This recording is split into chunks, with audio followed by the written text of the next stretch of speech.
Imo অ্যাকাউন্টে আপনি আপনার ফোন নাম্বারটা এখনই হাইড করে রাখেন।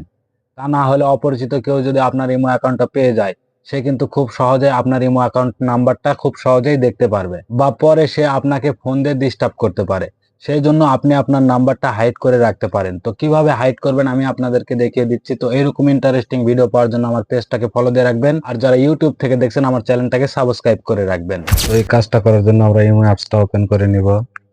দেন এখানে উপরে প্রোফাইল আইকনে একটা ক্লিক করব। তারপর এখানে সিকিউরিটি এন্ড প্রাইভেসিতে একটা ক্লিক করব। দেন এখানে স্ক্রল ডাউন করে নিচে আসার পর এই যে এখানে দেখতে পাচ্ছেন প্রোফাইল প্রাইভেসি, তো আমরা এটার উপরে একটা ক্লিক করে দিব। তারপর এখানে দেখতে পাচ্ছেন who can see my contact, এই মাঝেরটাতে আমরা ক্লিক করে দিব। দেন এখানে আপনাদের মাই কন্টাক্ট সিলেক্ট করা থাকতে পারে বা কাস্টম সিলেক্ট করা থাকতে পারে, এমনকি এভরিওয়ানও সিলেক্ট করা থাকতে পারে। তো আপনারা এখান থেকে নোবডি সিলেক্ট করে দিবেন। নোবডি করে দেওয়ার পর আপনার ইমো অ্যাকাউন্ট যে নাম্বার দিয়ে খুলেছেন সেই নাম্বারটা কিন্তু আর কেউ দেখতে পারবে না। ভিডিওটা ভালো লেগে থাকলে অবশ্যই একটা লাইক দিবেন।